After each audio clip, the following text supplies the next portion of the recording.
Bismillahirrahmanirrahim. Assalamualaikum warahmatullahi wabarakatuh. Apa kabar soleh-soleha semua? Jumpa lagi dengan Ustazah Mastam Suyuti di sini. Di pelajaran kali ini kita akan mempelajari tema 6 cita-citaku, subtema 1 pembelajaran 1. Kira-kira apa yang akan kita peroleh di pelajaran ini? Yuk kita simak tujuan pembelajarannya.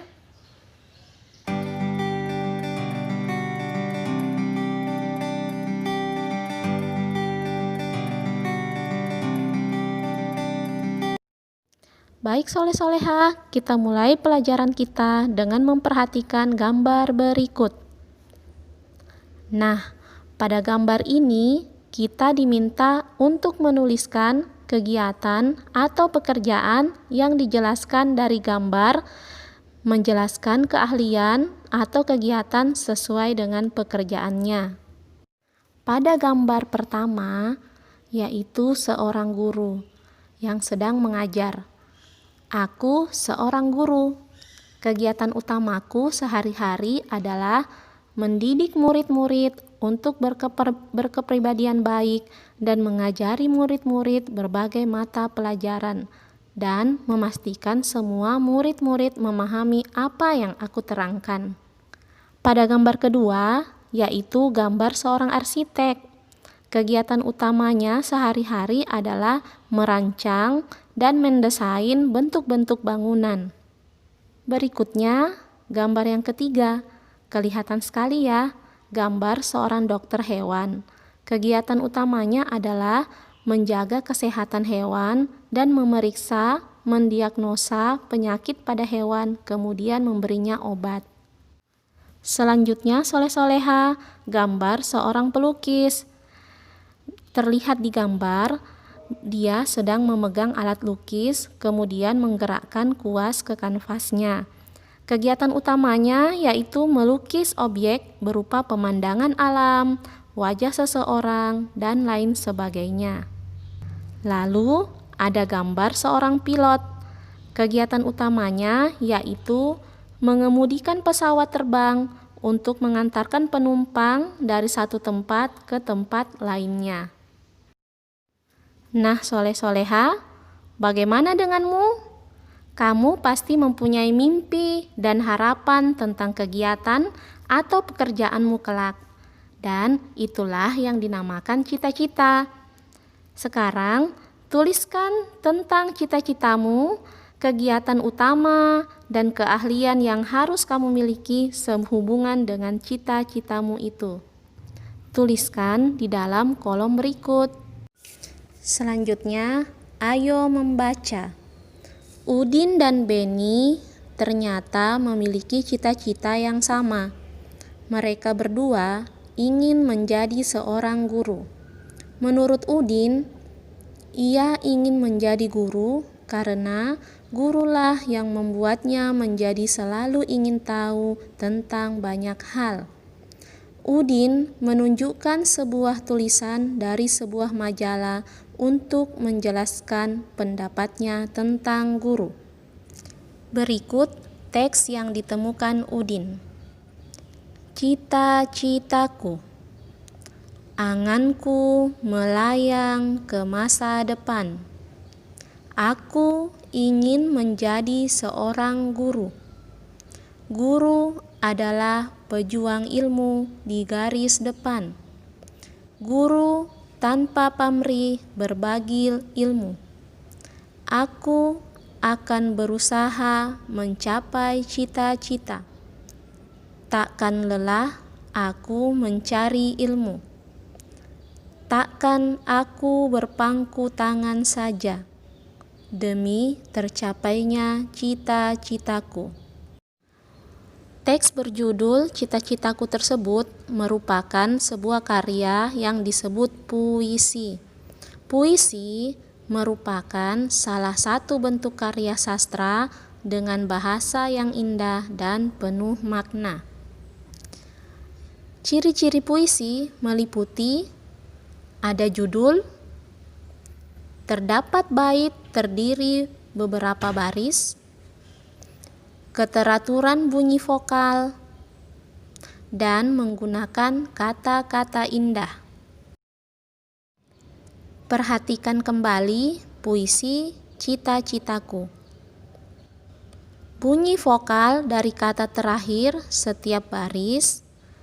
Dari baris pertama, anganku melayang ke masa depan.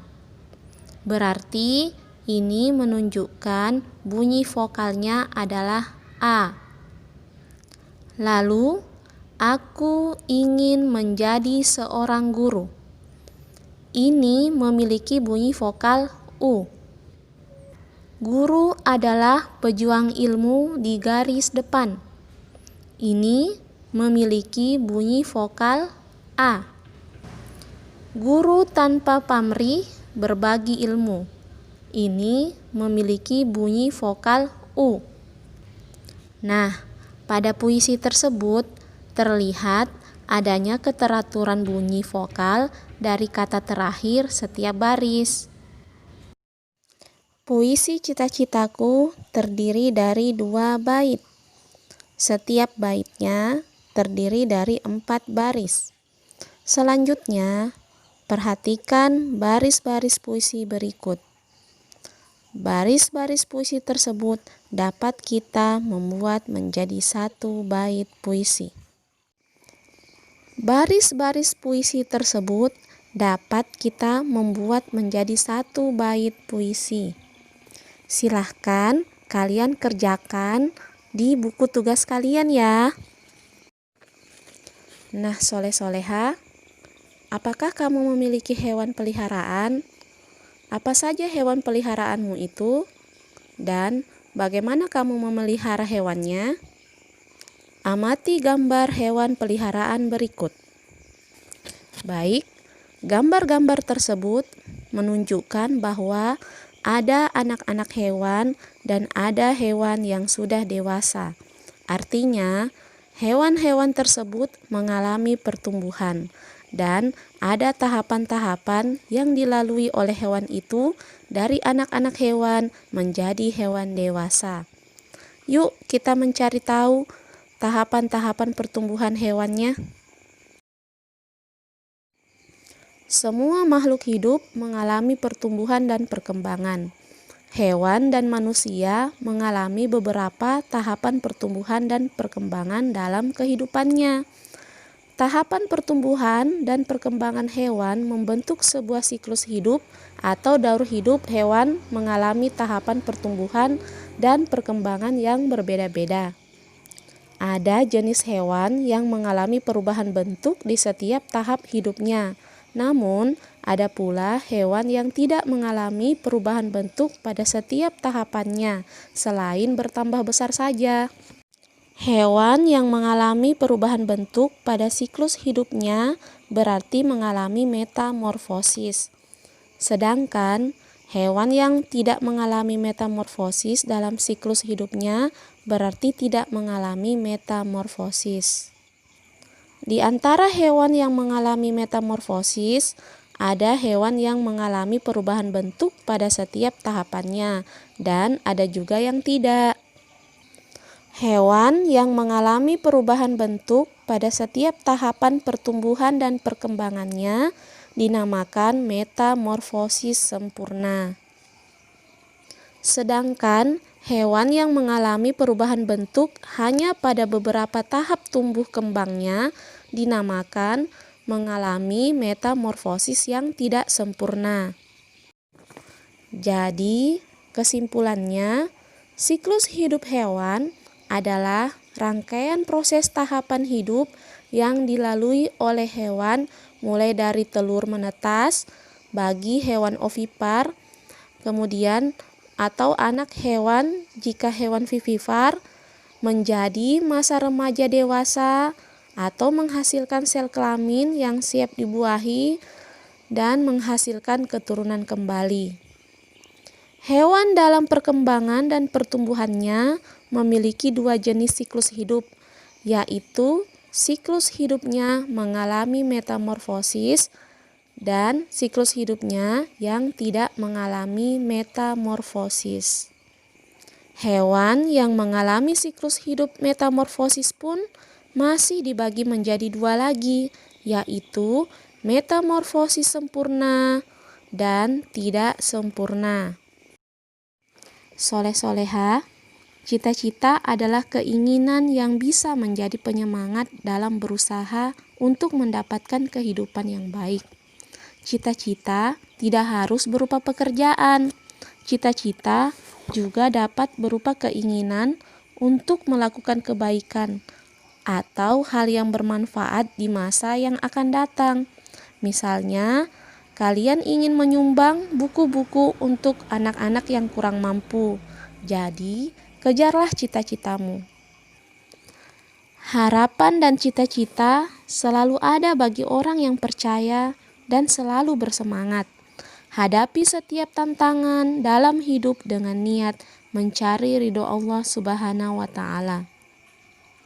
Lakukan usaha semaksimal mungkin sesuai kemampuan disertai dengan doa. Dalam Quran surah Yusuf ayat 87 yang berbunyi, A'udzu billahi minasyaitonir rajim. Bismillahirrahmanirrahim. Wala tay'asu min rauhillah. Innahu la yay'asu min rauhillahi illal qaumul kafirun. Shadaqallahul azim. Yang artinya, jangan kamu berputus asa dari rahmat Allah. Sesungguhnya tiada berputus asa dari rahmat Allah melainkan kaum kafir. Nah, soleh-soleha, demikian video pembelajaran kita kali ini dan semoga bermanfaat. Banyak kekurangan, Ustazah mohon maaf ya. Selalu belajar dan tetap jaga kesehatan, iman dan imun kita. Mari kita berfastabiqul khairat. Billahi taufiq wal hidayah. Wassalamualaikum warahmatullahi wabarakatuh. Sampai jumpa di pelajaran berikutnya. Dadah. Kita jadi pandai.